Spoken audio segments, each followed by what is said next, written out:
तो हम अपने क्लास को स्टार्ट कर लेते हैं। आज का जो हमारा लेक्चर है पोस्ट RN थर्ड सेमेस्टर के सब्जेक्ट नर्सिंग रिसर्च का यूनिट नंबर 2, जो कि हमारे साथ research problem purpose questions hypothesis review of relevant literature, इसके आज हम पार्ट 2 को डिस्कस करने जा रहे हैं और इंशाल्लाह इसको समझने की कोशिश करेंगे।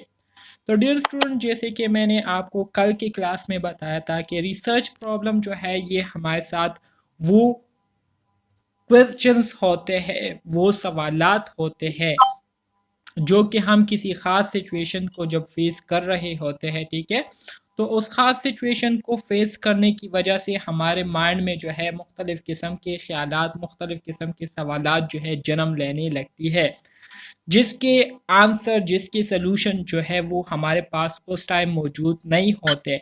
लेकिन वही सिचुएशन, वही प्रॉब्लम हमें बार बार फेस करने की वजह से हमारा जो कंसंट्रेशन होता है, हमारे जो ख्यालात होते हैं, वो उस प्रॉब्लम पर जो है वो टिक जाते हैं और हम फिर उसी के बारे में सोचते रहते हैं और यही चीज़ जो है हमें फिर उसी चीज़ पर जो है सवाल उठाने पर मजबूर करती है और फिर हम उस चीज़ पर सवाल उठाते हैं, उस चीज़ के बारे में हम सोचते हैं, उस चीज़ के बारे में हमारे माइंड में ख्यालात आते हैं और इसी तरह से फिर इसको हल करने के लिए हम क्या करते हैं, मुताला करते हैं, मुख्तलिफ ख्यालात जो है हमारे माइंड में जन्म देने लगती है और उस पर अमल करते हुए उस प्रॉब्लम को हम फिर सॉल्व करते हैं।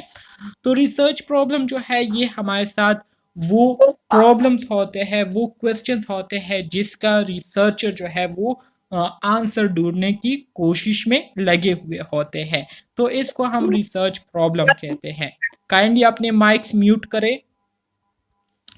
तो इसको हम क्या कहते हैं, इसको हम रिसर्च प्रॉब्लम कहते हैं।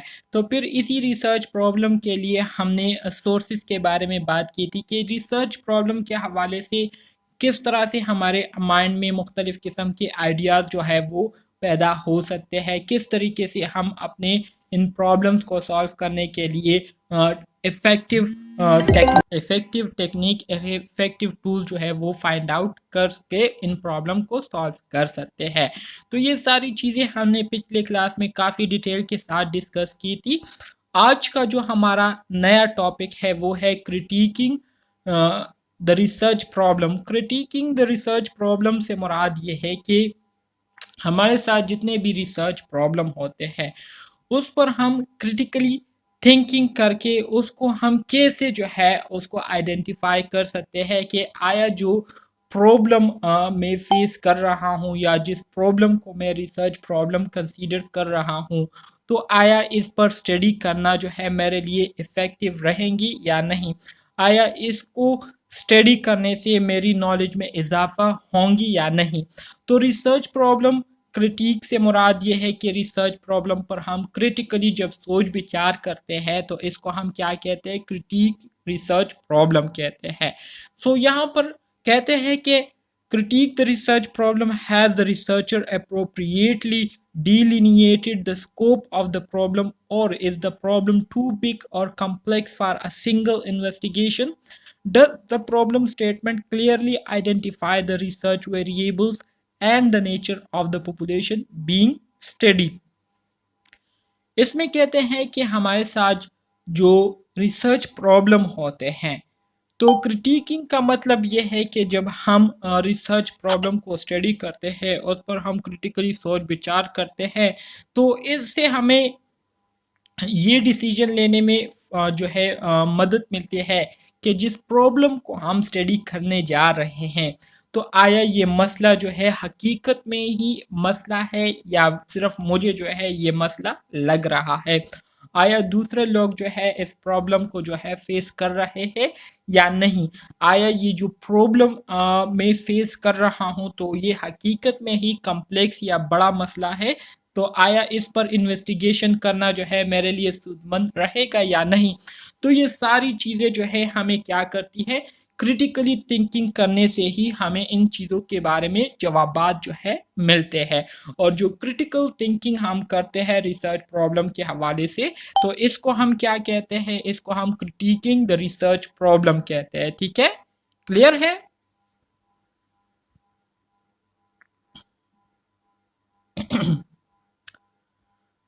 अच्छा जी, मजीद आगे कहते हैं कि guidelines for critiquing the problem statement को हम कैसे क्रिटिक करेंगे, ठीक है। So does it justifiable, does it flows from previous scientific information और relevant theory, does the problem have significance to nursing profession and does the researcher describe that significance, ठीक है।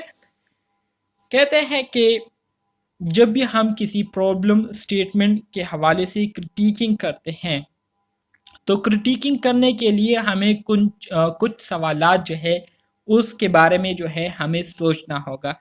सबसे पहले हमने ये देखना होगा कि जो प्रॉब्लम है या जो प्रॉब्लम स्टेटमेंट बयान की गई है, जो प्रॉब्लम डिस्कस किया गया है, आया वो जस्टिफिएबल है या नहीं। जस्टिफिएबल से मुराद ये है कि आया वो एक्सेप्टेबल है या नहीं, आया वो मसला जो है दूसरे लोगों को भी वो मसला लग रहा है या नहीं। इसी तरह से does it flow from previous scientific information और रेलिवेंट थ्योरी, क्या इस प्रॉब्लम के हवाले से पहले साइंटिफिकली कोई इंफॉर्मेशन मौजूद है या नहीं, या इससे रिलेटेड कोई रिलेवेंट थ्योरी है या नहीं। इसके साथ साथ does the problem have significance to nursing profession, क्या इस प्रॉब्लम का नर्सिंग प्रोफेशन के साथ कोई वास्ता है या नहीं, या नर्सिंग प्रोफेशन में इस प्रॉब्लम की कोई इम्पोर्टेंस है या नहीं। इसके साथ साथ does the researcher describe the significance, क्या रिसर्चर ने इसकी अहमियत को जो है बयान किया हुआ है या नहीं। तो ये कुछ गाइडलाइंस होते हैं जो कि हम प्रॉब्लम स्टेटमेंट के हवाले से क्या करते हैं, देखते हैं कि ये चीज़ें जो है इस प्रॉब्लम में मौजूद है या नहीं। Can the research problem be adequately addressed through collection of empirical data or is it more suitable to the debates। हमारे साथ जो रिसर्च प्रॉब्लम है, क्या इसको हम एम्पिरिकल डेटा के ज़रिए अगर हम करें, मतलब एक्सपेरिमेंटली अगर हम क्या करें, डेटा कलेक्ट करें इस प्रॉब्लम के हवाले से, तो आया इस डेटा के ज़रिए हम इस प्रॉब्लम को सॉल्व कर सकते हैं या नहीं, या आया इस पर हम डिबेट के ज़रिए काम करके इस मसले को सॉल्व कर सकते हैं या नहीं। Did the researcher appear to consider such practical issues as time, facilities, resources and securing appropriate permission।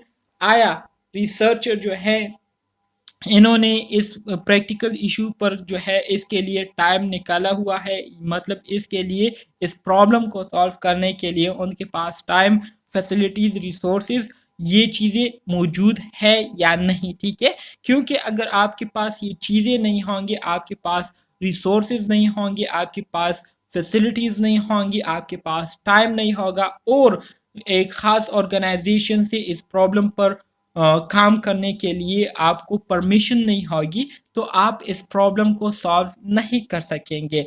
तो इसलिए जब भी हम किसी भी प्रॉब्लम पर रिसर्च करते हैं, तो रिसर्च करने से पहले हम क्या करते हैं, एक प्रपोजल तैयार करते हैं।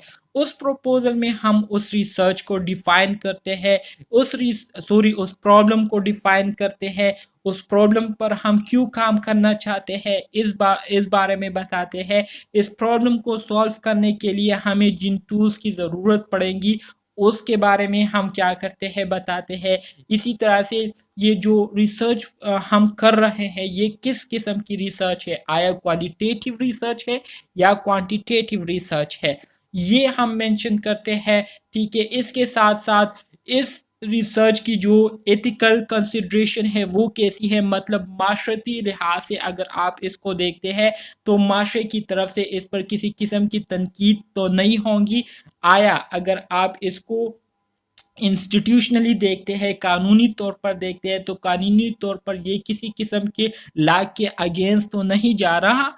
तो ये सारी चीज़ें जो हैं हम क्या करते हैं, ये सारी चीज़ें हम अपने प्रपोजल में मेंशन करते हैं और उस प्रपोजल को फिर हम अपने सुपरवाइज़र के साथ जो है शेयर करते हैं, और इसी तरह से सुपरवाइज़र जो है वो फिर उस प्रपोजल को देखते हैं, चेक करते हैं, उस पर स्टडी करते हैं, और उसके बाद जब उसमें किसी किस्म का मसला नहीं होता तो वो फिर क्या करते हैं, जो रिसर्चर होते हैं उनको परमिशन दे देते हैं कि अब आप इस पर काम कर सकते हैं, और इसके बाद फिर वो अपने रिसर्च को स्टार्ट कर लेते हैं। तो ये हमारे साथ क्या होते हैं, गाइडलाइंस होते हैं किसी भी रिसर्च प्रॉब्लम पर काम करने के लिए जो है, उस पर जो है हम क्या करते हैं, काम करने के लिए ये गाइडलाइंस हमें मदद देती है, ठीक है। सो इन गाइडलाइंस को अगर हम कंसीडर करते हुए किसी प्रॉब्लम को डिफाइन करते हैं, उसको मज़ीद स्टडी करते हैं, तो हमें क्या होगा, हमें बहुत ज़्यादा फ़ायदा होगा, और हमारी जो मेहनत है वो भी ज़ाया नहीं होगी। क्लियर है?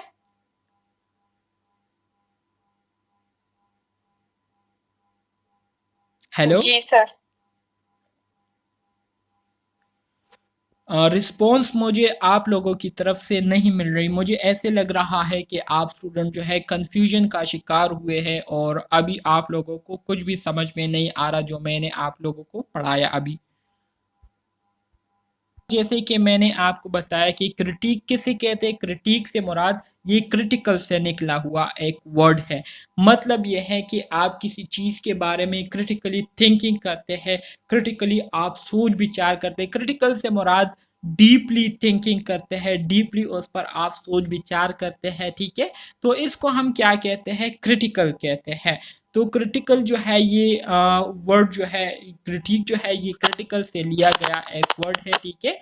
तो क्रिटिक द रिसर्च प्रॉब्लम से मुराद ये है कि जो रिसर्च प्रॉब्लम होती है उस पर जब हम डीपली सोच विचार करते हैं और उसको हम आइडेंटिफाई करते हैं, ठीक है, एक्सप्लेन करते हैं कि हाँ ये जो प्रॉब्लम मुझे नज़र आ रही है ये बाकी लोगों को भी जो है यही मसला है, और ये एक बहुत बड़ा मसला है, इस पर हमें काम करना चाहिए। इसको सॉल्व करने के लिए हमें कोई इफ़ेक्टिव टेक्निक, कोई इफ़ेक्टिव रास्ता जो है निकालना होगा, ठीक है। तो क्रिटिकली जो है इस पर थिंकिंग करके ही हम क्या करते हैं, डिसीजन लेते हैं किसी भी प्रॉब्लम पर रिसर्च करने के लिए। तो इसको हम क्या कहते हैं, क्रिटिकिंग द रिसर्च प्रॉब्लम कहते हैं। क्लियर है? Yes sir. मतलब कि सर रिसर्च प्रॉब्लम को क्रिटिकली हम एग्जामिन करते हैं, बिल्कुल। क्रिटिकली उसको देख के उस हॉस्पिटल में कोई ऐसी सिचुएशन आ जाए या कोई ऐसी चीज़ जो कि आपकी आंखों को जो है नहीं बा रही, ठीक है, आप जो है उससे इरिटेट हो रही है, और आपका जो ध्यान है वो उसी चीज़ की तरफ जो है अब चला गया है, और हर टाइम जो है आप उसी चीज़ के बारे में सोचते हैं। तो आप अब सोचेंगी कि यार इस मसले को जो है हल करना चाहिए, इसकी वजह से मैं बहुत ज़्यादा परेशान हूँ, बहुत ज़्यादा जो है टेंशन में हूँ कि हर टाइम जो है इसके बारे में सोचती रहती हूँ। तो फिर आप उस प्रॉब्लम के बारे में सोचती हैं कि जो मुझे प्रॉब्लम नज़र आ रही है, आया दूसरे लोगों को भी यही मसला है या सिर्फ ये मेरे लिए जो है एक मसला बना हुआ है। तो इस पर आप सोच विचार करते हुए क्या करते हैं, डिसीजन की तरफ जाते हैं। तो वो जो डिसीजन आप करते हैं ना, तो वो आपने क्रिटिकली थिंकिंग करने के बाद ही क्या की होती है, डिसीजन की तरफ आप गए होते हैं, और उसके बेस पर फिर आप या तो उस पर रिसर्च करेंगे या उसको छोड़ देंगे, ठीक है। तो इसको हम क्रिटिक द रिसर्च प्रॉब्लम कहते हैं। Differentiate the research problem from research purpose. Research problem किसे कहते हैं और रिसर्च पर्पस किसे कहते हैं? रिसर्च प्रॉब्लम सिंपल अल्फाज में मैंने आपको बताया कि रिसर्च प्रॉब्लम जो है ये हमारे साथ एक अननोन परप्लेक्सिंग और ट्रबलिंग कंडीशन को कहते हैं। मतलब एक ऐसी कंडीशन जिसके बारे में आपको पहले से कुछ भी पता नहीं होता, जिसकी वजह से आप कंफ्यूजन का शिकार हो जाते हैं, जिसकी वजह से आप परेशानी का शिकार हो जाते हैं। तो ऐसी जो कंडीशन होती है इसको हम रिसर्च प्रॉब्लम कहते हैं। जबकि रिसर्च पर्पस से मुराद ये है कि आप जो रिसर्च कर रहे हैं, ठीक है, इसके पीछे आपका कोई ना कोई मकसद होता है। अब मैं मिसाल के तौर पर मैं एजुकेशन नर्सिंग एजुकेशन के बेस पर जो है रिसर्च करना चाह रहा हूँ, या पोस्ट RN एजुकेशन के बेस पर जो है रिसर्च करना चाहता हूँ। तो अब अगर मैं रिसर्च करूँगा पोस्ट RN स्टूडेंट्स पर, ठीक है, तो मैं पोस्ट RN स्टूडेंट्स को जो मसाइल दरपेश है, ठीक है, उसके बारे में बात करूँगा। जैसे कि पोस्ट RN के जो स्टूडेंट्स है वो जब एडमिशन कर लेते हैं मुख्तलिफ कॉलेजेस में, इंस्टीट्यूशन में, तो इंस्टीट्यूशन की तरफ से उनको इतनी ज़्यादा सपोर्ट नहीं मिलती, हालांकि उनको मिलनी चाहिए, क्योंकि वो पूरा फीस लेते हैं कॉलेज वाले, इंस्टीट्यूशन वाले, लेकिन फिर भी जो है इतनी ज़्यादा जो है उनको वो अपॉर्चुनिटीज़ नहीं मिलती, ना ही उनको स्टडी के लिए इतनी ज़्यादा जो है मटेरियल उनको प्रोवाइड किया जाता है, जिससे वो अपनी जो प्रिपरेशन है वो सही तरह से, अगर ख़ुद सेल्फ स्टडी करना चाहे, सही तरह से करे। तो ये क्या है, ये मेरा अब एक मकसद है कि मैं क्या कर रहा हूँ, ये रिसर्च कर रहा हूँ इस मकसद के लिए कि जो पोस्ट RN के स्टूडेंट्स हैं इनके ये मसाइल क्या हो जाए, हल हो जाए, इनको प्रॉपर जो है इम्पोर्टेंस दी जाए, इनके जो राइट्स है उसका ख्याल रखा जाए, क्योंकि ये पूरा फीस देते हैं, हर तरह की जो कॉलेज के रिक्वायरमेंट्स होते हैं उसको पूरा करते हैं, लेकिन इसके बावजूद इनका इनका ख्याल नहीं रखा जाता। तो मेरे रिसर्च का करने का जो मकसद होगा, जो पर्पस होगा, वो यही होगा कि मैं अपने पोस्ट RN स्टूडेंट्स की राइट्स की क्या करूं, हिफाजत करूं, इनको वो तमाम राइट्स जो है वो दिलाऊं जिनका इनका जो कि इनका हक बनता है। तो रिसर्च पर्पस इसको कहते हैं, ठीक है, कि आप जब रिसर्च कर रहे हैं तो वो रिसर्च जो है आप किसी मकसद को, किसी गोल को अचीव करने के लिए कर रहे होते हैं, तो इसको हम रिसर्च पर्पस कहते हैं। और रिसर्च प्रॉब्लम वो कंडीशन जो जिसके बारे में आपको कुछ भी पता नहीं होता, जिसकी वजह से आप कंफ्यूजन का शिकार हो जाते हैं, जिसकी वजह से आप तजब्जुब का शिकार हो जाते हैं, तो ऐसी कंडीशन को हम रिसर्च प्रॉब्लम कहते हैं। क्लियर है? जी सर। अच्छा जी, कहते हैं कि अ research problem is an unknown perplexing confusion or troubling condition is called research problem. For example, pre-eclampsia, eclampsia या eclampsia is the second leading cause of maternal mortality worldwide. eclampsia किसे कहते हैं? प्रेगनेंसी के दौरान जो प्रेग्नेंट वमेन होती है उनको जब सीजर्स के दौरे पड़ना शुरू हो जाए, ठीक है, या सीजर्स या फिट्स उन पर आते हैं वक्तन फवक्तन, तो इसको हम क्या कहते हैं? इक्लेम्सिया कहते हैं। क्लियर है? तो ये पूरी, हाँ जी, तो ये पूरी वर्ल्ड वाइड में जो है मैटरनल मोर्टिलिटी की क्या है, सेकंड लीडिंग काज है, कि प्रेगनेंसी के दौरान ही जो प्रेग्नेंट वमेन होती है उनकी क्या हो जाती है, डेथ हो जाती है। सो सेकंड लीडिंग काज वजह बनी है पूरी दुनिया में प्री इक्लेम्सिया। सही है सर? ये इसमें देखें, प्री इक्लेम्शिया और इक्लेम्शिया दोनों स्लैश में डाले हुए हैं, मतलब प्री इक्लेम्शिया एक अलग है और इक्लेम्शिया, प्री इक्लेम्शिया की वर्स कंडीशन इक्लेम्शिया है। तो मतलब दोनों में से अगर एक चीज लिखी होती तो फिर उसको हम पर्पस में काउंट करते हैं। अब हमें उन्होंने कंफ्यूज किया हुआ है कि प्री इक्लेम्शिया सेकंड लीडिंग काज है या इक्लेम्शिया है, दोनों में हम लोग कंफ्यूज हैं। तो ये इसलिए ये रिसर्च प्रॉब्लम है। जब जिसमें एक बात होती है वो रिसर्च पर्पस होता है। हमें एक ही चीज दी होती है, हम उसी पे काम करते हैं और उसी की वैलिड स्टेटमेंट दे देते हैं। इसमें दो चीजें दी हुई हैं और ये कंफ्यूजिंग है, हमें नहीं पता वो इक्लेम्शिया का कह रहा है, वो प्री इक्लेम्शिया का कह रहा है, उसने स्लैश डाली हुई है, अभी दोनों में से कोई भी हो सकता है। बिल्कुल। तो एक ऐसी सिचुएशन जो कि आपको कंफ्यूजन में डाल दे, जो कि आपको मुश्किल में डाल दे, तो इसको हम क्या कहते हैं, प्रॉब्लम कहते हैं। तो इस पर जब हम स्टडी करते हैं तो इसको फिर हम रिसर्च प्रॉब्लम क्या कर लेते हैं, डिफाइन कर लेते हैं। तो ये हमारा रिसर्च प्रॉब्लम हो जाता है, मतलब इस प्रॉब्लम पर हमने फिर क्या करना होता है, रिसर्च करना होता है। क्लियर है? जी सर। अच्छा, yes, सर। Very good. अब आ जाते हैं रिसर्च पर्पस की तरफ। तो रिसर्च पर्पस के हवाले से मैंने आपको बहुत बड़ा जो है एक क्या कहते हैं अभी एक तकरीर जो है वो सुनाई, उम्मीद करता हूँ उसकी समझ भी आपको आ गई होगी। कहते हैं कि a concise clear statement of the specific aim और गोल ऑफ द स्टडी, मतलब यह है कि आप लोग रिसर्च कर रहे हैं, तो रिसर्च को करने के पीछे आपका एक क्लियर वाज़े मकसद होता है। आपने एक अपना एम या गोल जो है वो सेट किया होता है कि मैं जो मुताला कर रहा हूँ या कर रही हूँ, यही इस मकसद के लिए कर रही हूँ या कर रहा हूँ कि मुझे क्या हो जाए, मुझे ये मकसद जो है इसमें मैं कामयाब हो जाऊँ या मैंने जो गोल अपने लिए सेट किया है इसको मैं हासिल कर जाऊँ। तो इसको हम क्या कहते हैं, इस कॉन्साइज क्लियर स्टेटमेंट जो कि हम किसी ख़ास एम या गोल के बारे में क्या करते हैं, देते हैं, तो इसको हम रिसर्च पर्पस कहते हैं। सही है। सर इसको हाइपोथेसिस भी कहते हैं ना? हाँ, हाइपोथेसिस जो है वो हमारे साथ प्रोबेबिलिटी में आता है ना। हाइपोथेसिस ये हमारे साथ प्रोबेबिलिटी में आता है जिसको हमने टेस्ट करना होता है, उस पर हमने एक्सपेरिमेंट जी सर, करने होते हैं। उसमें भी एक हम स्टेटमेंट देते हैं ना, किसी भी उसके उसके मुतालिक हम एक पूरी स्टेटमेंट देते हैं बिल्कुल कि बिल्कुल ये इस तरह हो सकता है। बिल्कुल एक बिल्कुल हाइपोथेसिस हम बनाते हैं, फिर हम उस पे वर्क करते हैं और फिर उसको रिजेक्ट करते हैं या एक्सेप्ट करते हैं। बिल्कुल बिल्कुल सही बात है, आपने ठीक कहा।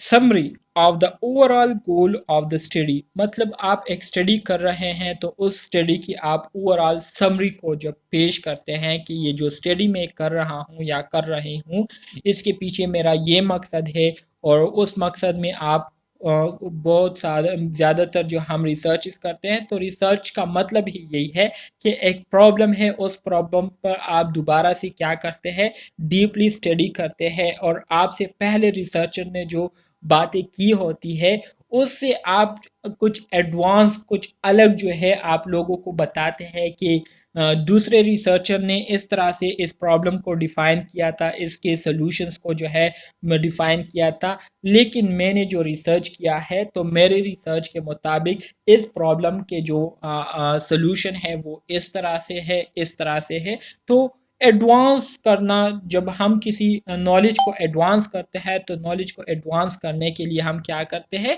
उस पर दोबारा से सोच विचार करते हैं, उस पर दोबारा से हम बहस मुबाहिसा करते हैं, और इससे हमारे पास जो है नई नॉलेज जो है वो जन्म लेने लगती है। और रिसर्च का मतलब ही यही है कि पहले से मौजूद जो इंफॉर्मेशन आपके पास होती है उस पर जब आप दोबारा से मुताला करना शुरू कर देते हैं और दोबारा से उन डिफिनीशंस को आप दोबारा से रिफाइन करते हैं, ठीक है, उसको दोबारा से डिफाइन करते हैं, तो इसको हम रिसर्च कहते हैं। सो a researcher might also identify several research aims or objectives, ठीक है, जाहिर बात है रिसर्चर्स क्या करते हैं, अपने रिसर्च के पीछे जो उनके मकासद होते हैं, उन्होंने जो ऑब्जेक्टिव सेट किए होते हैं उसको क्या करते हैं, मेंशन करते हैं रिसर्च पर्पस में। सही है।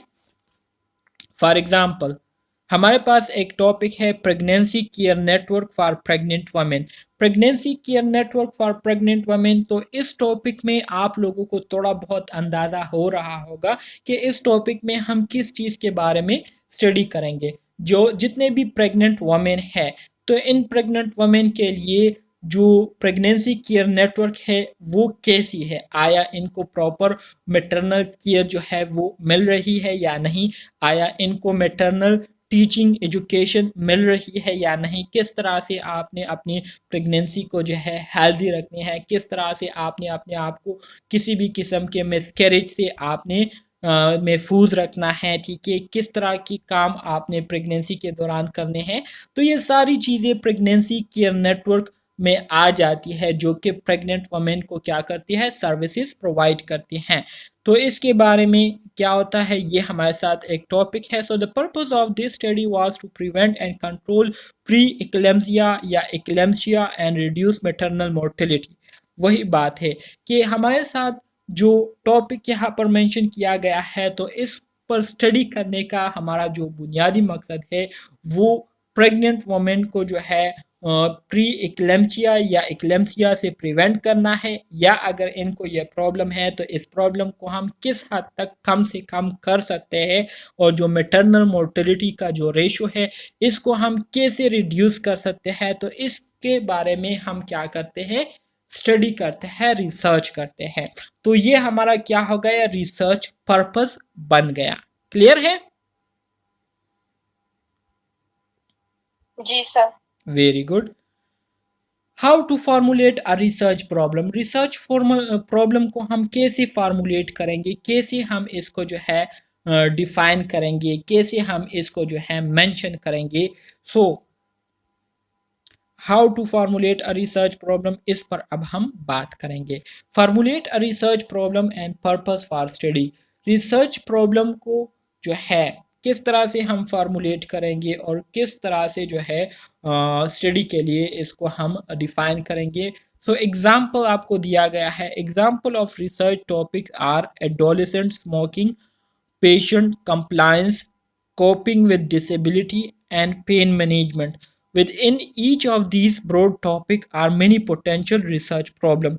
अब यहाँ पर अगर आप देखें, आपको दो तीन टॉपिक दिए गए हैं। एडोलेसेंट स्मोकिंग मतलब टीन एज में जो स्मोकिंग करते हैं लोग, ठीक है, ये एक टॉपिक हो गया। पेशेंट कंप्लायंस, पेशेंट की जो कंप्लायंस होती है मतलब किस हद तक वो डॉक्टर के प्रिस्क्रिप्शन के मुताबिक जो है वो चलता है, या किस हद तक जो है वो डॉक्टर के प्रिस्क्रिप्शन के खिलाफ चलता है।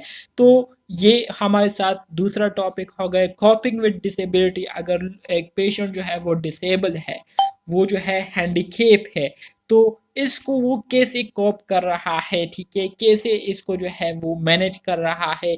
इसी तरह से पेन मैनेजमेंट। तो ये हमारे साथ ऐसे टॉपिक है जिसमें हम बहुत सारे प्रॉब्लम जो है इसको डिस्कस कर सकते हैं। बहुत सारे प्रॉब्लम जो है इन टॉपिक्स के हवाले से जो है हम क्या कर सकते हैं, इस पर रिसर्च कर सकते हैं। सो रिसर्च प्रॉब्लम जो है ये हमारे साथ परप्लेक्सिंग ट्रबलिंग कंडीशन होती है, जिसमें दोनों क्वालिटेटिव और जो क्वांटिटेटिव रिसर्चर्स होते हैं वो क्या करते हैं, रिसर्च प्रॉब्लम को आइडेंटिफाई करते हैं within a broad topic area of interest.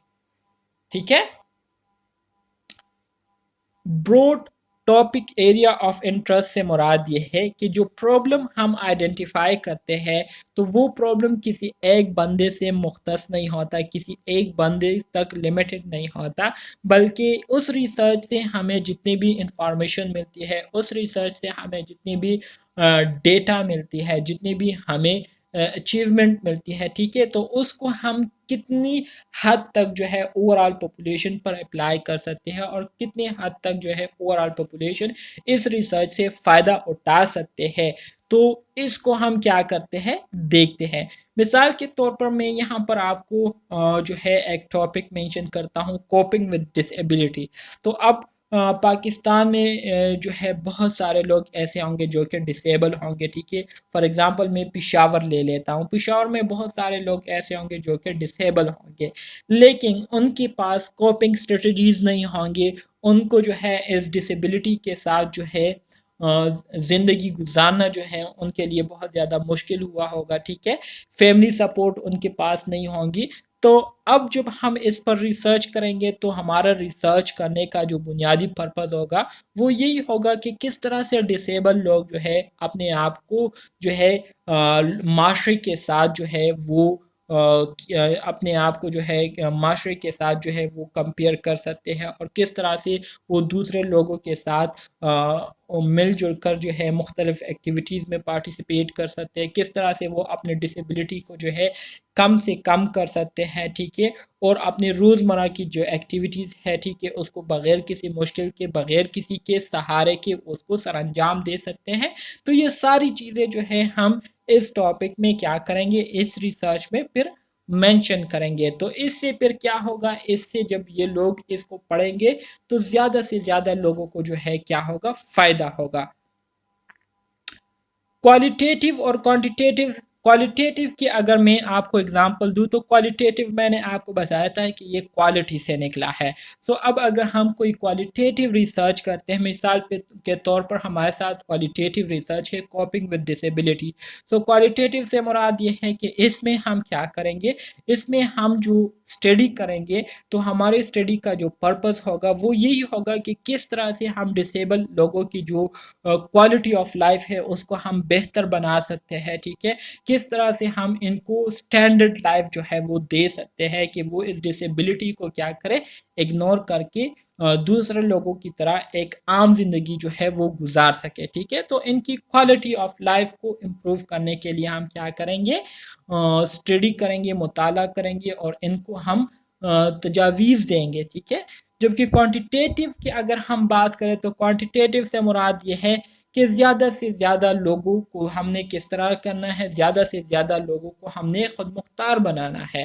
Quantitative quantity से निकला हुआ है, ठीक है, जिसमें हम क्या करेंगे, काउंटिंग मतलब तादाद को हम क्या करते हैं, कंसीडर करते हैं, और ज़्यादा से ज़्यादा पॉपुलेशन को जो है हम क्या करते हैं, कंसीडर करते हैं, ठीक है। तो ये सारी चीज़ें आगे डिटेल से आने वाली हैं इंशाल्लाह। ये सारी चीज़ें जो है आपको पानी की तरह क्लियर हो जाएंगी, और इसका पेपर जो है वो भी बहुत ज़्यादा सिंपल आता है एग्ज़ाम्स में। तो इंशाल्लाह आपको कोई मसला नहीं होगा इन सब्जेक्ट्स में जो कि हम पढ़ रहे हैं, सारी चीज़ें आपको क्लियर होंगी इंशाल्लाह। The purpose of research is to solve the problem. Research हम क्यों करते हैं? अभी मेरे ख्याल से जब से हमने इस यूनिट को स्टार्ट किया है तो मैं तकरीबन 100 से ज़्यादा दफ़ा मैं आपको बता चुका हूँगा, या 50 से ज़्यादा दफ़ा आपको बता चुका हूँगा कि रिसर्च हम इसलिए करते हैं ताकि जो प्रॉब्लम हम फेस कर रहे हैं उस प्रॉब्लम को हम क्या करें, सॉल्व करें। तो रिसर्च को करने का हमारा जो पर्पस होता है वो किसी भी मसले का जो हल है उसको निकालना, उसको ढूंढना होता है। So to contribute to its solution by accumulating relative information, उस प्रॉब्लम से के हवाले से रिलेटिव इंफॉर्मेशन को जमा करते हुए उससे हम फिर उस मसले का हल निकालते हैं। So a problem statement articulates the problem to be addressed and indicates the need for a study। so हमारे साथ जो प्रॉब्लम स्टेटमेंट होती है, प्रॉब्लम स्टेटमेंट से मुराद वो स्टेटमेंट जिसमें प्रॉब्लम के हवाले से बात बताई गई होती है, मसले को जो है डिफाइन किया गया होता है। तो ये हमें क्या करती है, ये हमें वही मसला जो है बताती है जिसके बारे में हम स्टडी करना वाले होते हैं, जिसके बारे में हमें स्टडी करने की ज़रूरत होती है। क्लियर है?